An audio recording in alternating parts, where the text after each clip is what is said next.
Selamat petang, saya Kevin Kedit bersama Joshua Roni dan Muhammad Nur dalam Berita Polisisi. Hari ini kita akan merenung kembali pada suatu peristiwa bersejarah yang membawa kesan mendalam dalam sejarah Malaysia, yaitu tragedi 13 Mei 1969. Peristiwa ini bermula selepas pengisytiharan keputusan pilihan raya umum pada 10 Mei 1969. Keputusan ini menyebabkan kekecewaan dalam kalangan beberapa kumpulan masyarakat, memunculkan ketegangan antara kaum. Kes-kes rusuhan mula berkembang di Kuala Lumpur dan selepas beberapa hari, tragedi 13 Mei muncul sebagai satu titik hitam dalam sejarah negara kita.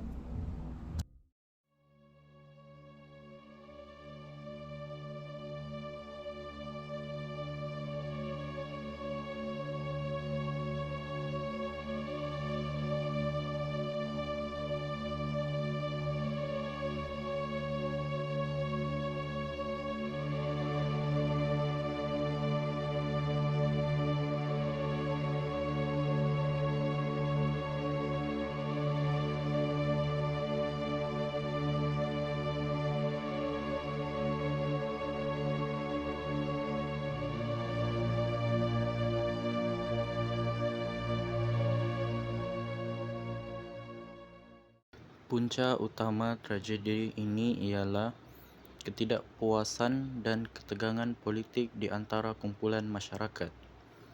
Isu-isu perkauman dan politik yang memuncak memicu pergaduhan besar-besaran.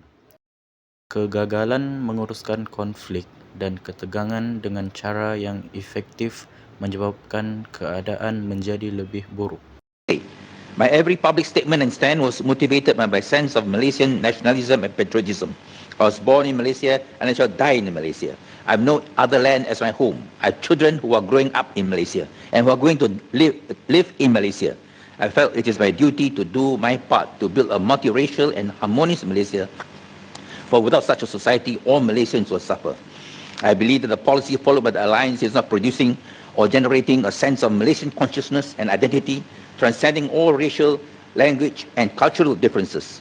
I believe that only formula to build a Malaysian nation is to give every Malaysian, regardless of his race, language, or culture, a stake in the political, economic, social, and cultural development of the country, where no group feels that it is being discriminated against on racial, cultural, language, or religious grounds. It is this philosophy which guided my public actions and utterances. Ini merupakan kenyataan saya. Sayang, love, setia, komitmen, nasionalisme, patriotisme saya semasa saya masih berusia 28 tahun. Saya bangga berkata bahawa saya berpegang teguh kepada kenyataan ini sampai sekarang. Anak-anak saya semuanya berada di Malaysia, menyumbang kepada pembangunan sebuah Malaysia yang moden, progresif, berdaya sains, demokratik dan adil. Pilihan raya umum yang seterusnya akan merupakan satu ujian yang terbesar buat Malaysia.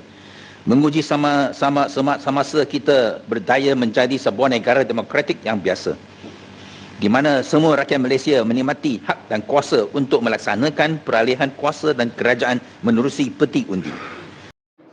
Sebagai mahasiswa, kita perlu mengambil pengajaran daripada peristiwa ini. Tragedi 13 Mei menjadi pengingat bahawa perpaduan dan keharmonian antara kaum adalah asas kepada kestabilan negara. Kami menyeru kepada semua generasi muda untuk menghargai perpaduan dan membangun kesefahaman antara kaum, menjauhi sebarang tindakan yang boleh menyebabkan perpecahan.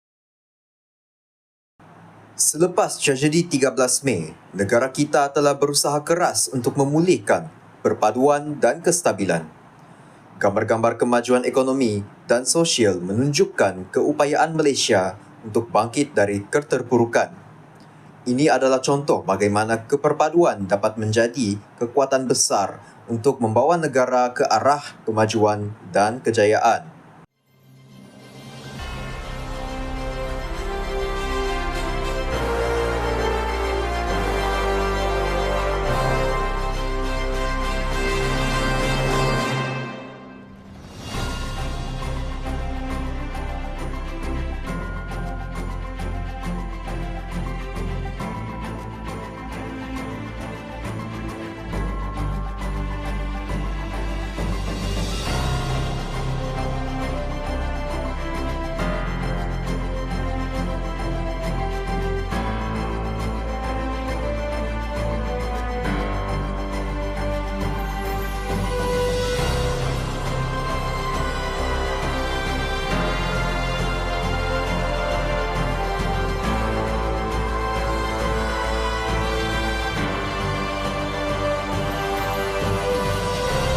Sekian laporan khas daripada kami mengenai tragedi 13 Mei 1969. Sebagai rakyat Malaysia, marilah kita bersama-sama berusaha untuk memastikan bahawa peristiwa sebegini tidak berulang. Keamanan dan perpaduan adalah tanggungjawab kita semua. Terima kasih kerana menyaksikan. Saya, Joshua Ronnie James, bersama Kevin Kedit dan Muhammad Nuh mengucapkan salam sejahtera dan salam Malaysia Madani.